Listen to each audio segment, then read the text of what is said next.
नमस्ते, welcome to my channel. तो आज हम सीखेंगे जेंगो मॉडल्स। तो मॉडल्स क्या होता है और उसे कैसे क्रिएट किया जाता है और उसके बेसिक कौन कौन से कमांड है। तो चलिए शुरू करते हैं।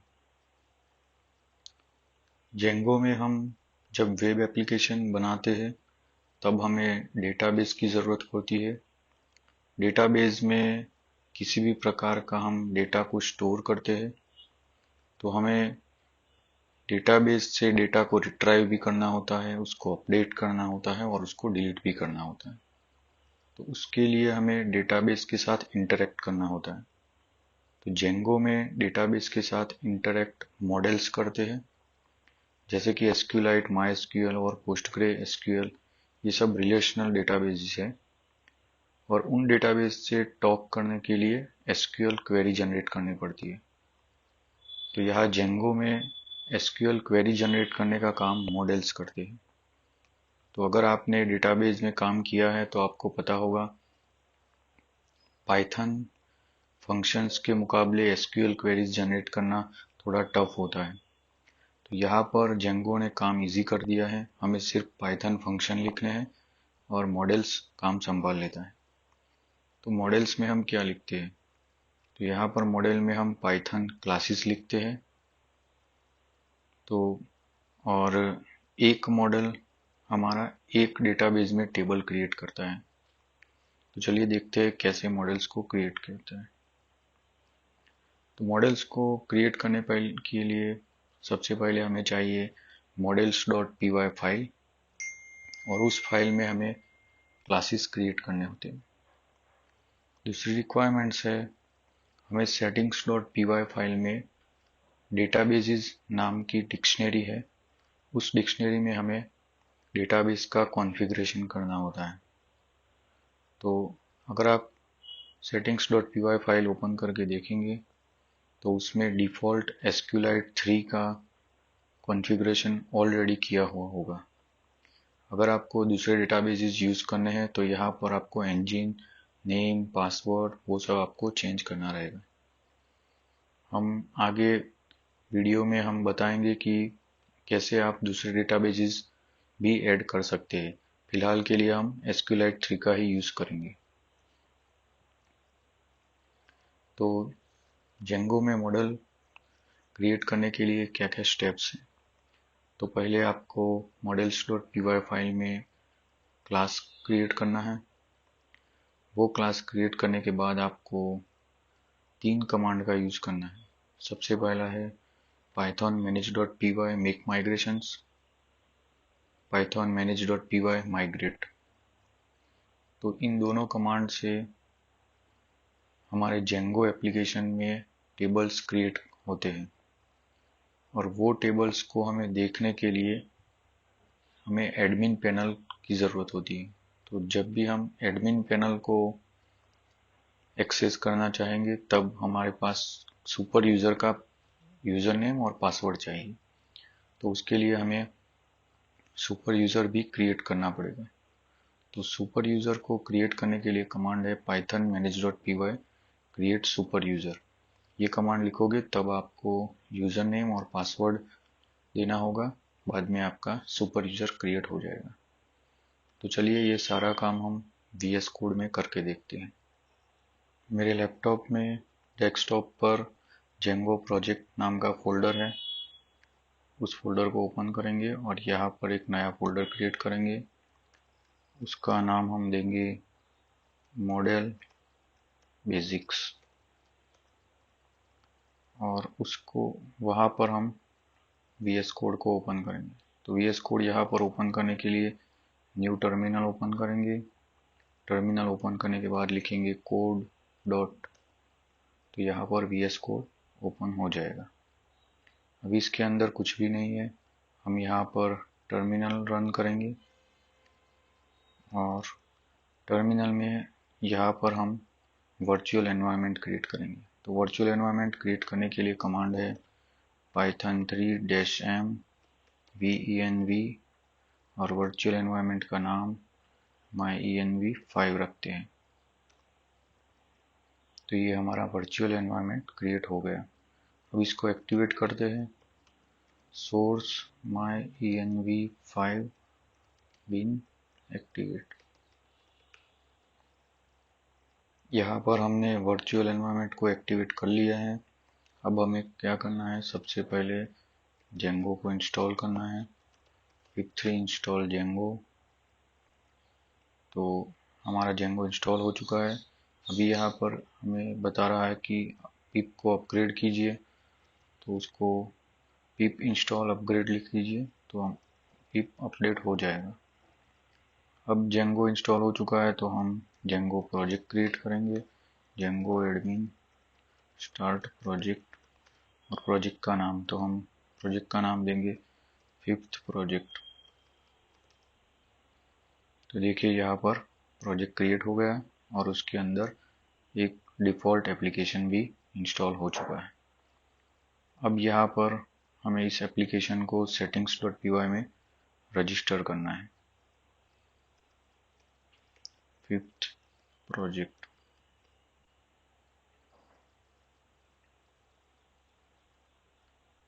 अब हम इस एप्लीकेशन के अंदर हमारे सबसे पहला स्टेप है models.py फाइल को क्रिएट करना।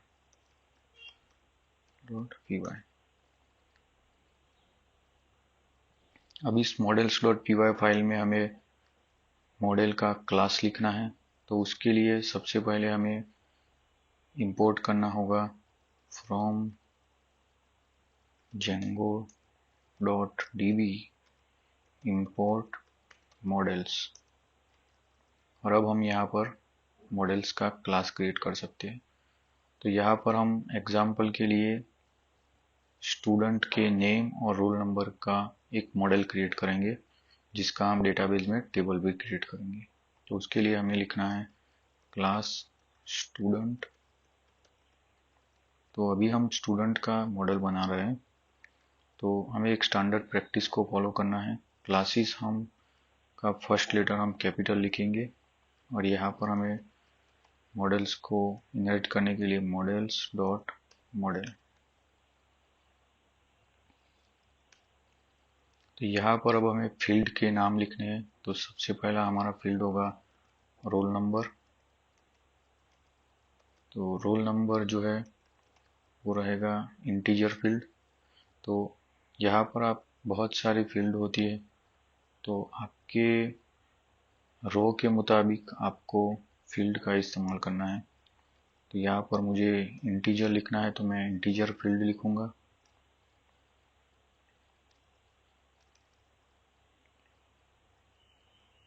दूसरा रो हम रखेंगे फर्स्ट नेम का। First name is equal to models dot. अभी यहाँ पर हमें कैरेक्टर लिखना है, तो हम केयर फील्ड यूज करेंगे। और जब भी आप केयर फील्ड यूज करोगे, तो आपको यहाँ पर मैक्स लेंथ डिफाइन करना है, जिससे कि डेटाबेस में उतनी ही लेंथ का रो छोड़ा जाएगा। तो मैक्स लेंथ यहाँ पर 20 रखते हैं। और यहाँ पर हमें दूसरा एक रो क्रिएट करना है, जो कि है मिडल नेम, और उसमें भी केयर फील्ड ही रहेगा।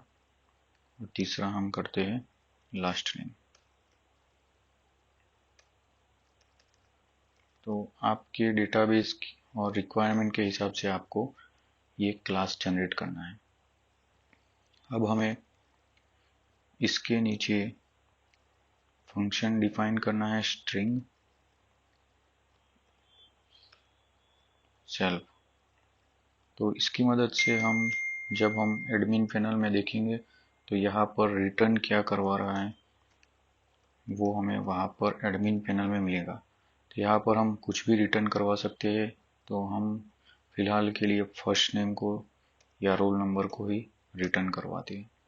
आप यहाँ पर मल्टीपल वैल्यूज को भी रिटर्न करवा सकते हैं। अब हमें इस मॉडल को माइग्रेट करना होगा। तो मॉडल्स को माइग्रेट करवाने के लिए पहले तो हमें जाना पड़ेगा प्रोजेक्ट में। तो जाएंगे प्रोजेक्ट cd 5th प्रोजेक्ट।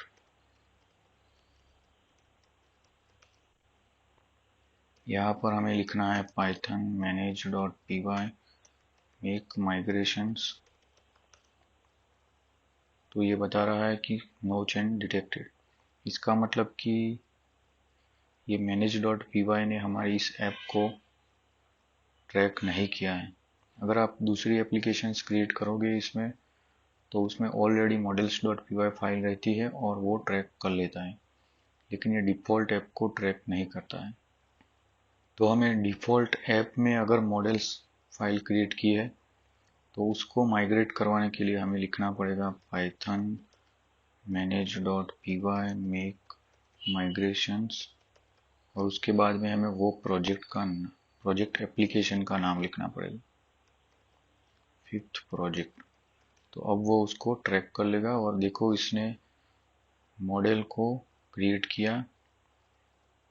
अब हमें डेटाबेस में टेबल क्रिएट करवाना है, तो टेबल क्रिएट करवाने के लिए हमें क्या करना है, make migration python manage.py migrate। तो यहाँ पर सारे ही टेबल क्रिएट हो चुके हैं। यहाँ पर एडमिन के भी हुए ऑथ, और ये 5th प्रोजेक्ट का हमारा टेबल स्टूडेंट भी क्रिएट हो चुका है और सेशंस भी क्रिएट हो चुके हैं। अब हमें करना है सुपर यूज़र को क्रिएट करना है, तो python manage.py create super user. तो अगर आपको आपका यूज़र का नाम अपने कंप्यूटर का नाम ही रखना है तो सिर्फ बिना कुछ लिखे एंटर कीजिए। ईमेल एड्रेस नहीं लिखना है तो एंटर कीजिए, कोई भी पासवर्ड दे दीजिए, फिर से पासवर्ड मांगेगा वो लिखिए, फिर बताएगा को कि पासवर्ड टू शॉर्ट्स है तो यस कर दीजिए। नो प्रॉब्लम, आपका सुपर यूज़र क्रिएट हो चुका है। अब अगर मुझे इस टेबल को एडमिन पैनल में देखना है तो पहले सर्वर को रन करेंगे, तो python manage.py रन सर्वर। अब हम लोकल होस्ट पे जाकर अपनी एडमिन पैनल को देखने का ट्राई करेंगे। तो देखिए अभी ये डिफ़ॉल्ट पेज दिखता है, तो आपको एडमिन पैनल देखने के लिए इसके बाद में /admin लिखना है। तो देखिए एडमिन पैनल ओपन हो चुका है। यहाँ पर यूज़र नेम है guest1, पासवर्ड लिखिए। तो देखिए यहाँ पर एडमिन पैनल ओपन हो चुका है। यहाँ पर डिफ़ॉल्ट टेबल्स हैं यूज़र और ग्रुप के, लेकिन हमारा स्टूडेंट का टेबल यहाँ पर नहीं दिखाई दे रहा है। तो उसको अवेलेबल करवाने के लिए यहाँ पर हमें चाहिए admins.py फाइल। तो चलिए क्रिएट करते हैं admin.py। अगर आपने यहाँ पर डिफ़ॉल्ट ऐप के सिवा दूसरा ऐप रजिस्टर किया है तो उसमें admin.py फाइल ऑलरेडी रहेगा, लेकिन हमारे केस में नहीं है तो हमने यहाँ पे नया क्रिएट कर लिया है। अब यहाँ admin.py फाइल में हमें इंपोर्ट करना है एडमिन को, तो उसको हम फ्रॉम django.contrib से इंपोर्ट करेंगे, इंपोर्ट एडमिन। अभी हमें एडमिन में हमें उसको रजिस्टर करना पड़ेगा, तो उसको रजिस्टर करने के लिए कमांड है admin.site.register, और यहाँ रजिस्टर करके अपने मॉडल का नाम लिखना है जो कि है स्टूडेंट। तो अभी एडमिन फाइल को पता नहीं है कि स्टूडेंट क्या है, तो हमें यहाँ पर स्टूडेंट को भी इंपोर्ट करना पड़ेगा। तो from dot models import student. अब अगर हम सर्वर को फिर से रन करेंगे और अपने एडमिन पैनल में जाकर देखेंगे, तो देखिए यहाँ पर एक टेबल क्रिएट हो चुका है स्टूडेंट नाम का, और उसके अंदर हम यहाँ से ऐड स्टूडेंट कर सकते हैं। चलिए एक स्टूडेंट को ऐड करते हैं, रोल नंबर 1। फर्स्ट नेम में हम कुछ भी लिखते हैं XYZ, मिडल नेम में भी हम कुछ भी लिखते हैं ABC, और लास्ट नेम में हम लिखते हैं PQR, और उसको सेव करते हैं। तो अभी हमें एरर जनरेट हुआ कि not string and type integer, क्योंकि हमने जो भी models.py में रिटर्न करवाया है वो इंटीजर है यहाँ पर, और यहाँ पर हमने फंक्शन दिया है स्ट्रिंग का। तो यहाँ पर हमें स्ट्रिंग वाला रिटर्न करवाना पड़ेगा, तो यहाँ पर हम रिटर्न करवाते हैं फर्स्ट नेम। अब इसको फिर से रिलोड करते हैं। तो देखिए यहाँ पर एक स्टूडेंट क्रिएट हो चुका है और उसको हम देख सकते हैं, एडिट कर सकते हैं और डिलीट भी कर सकते हैं। तो कुछ ऐसे मॉडल्स को हम क्रिएट करते हैं। आगे जब हम रियल लाइफ बड़े प्रोजेक्ट क्रिएट करेंगे तो आपको इसका एक्सपोजर मिलेगा, कैसे इंटीजर फील्ड को रिट्राइव करते हैं, कैसे मल्टीपल फील्ड को भी हम यहाँ पर दिखा सकते हैं एडमिन पैनल में, वो सब आगे हम देखने वाले हैं। Thank you for watching my video and please subscribe my channel.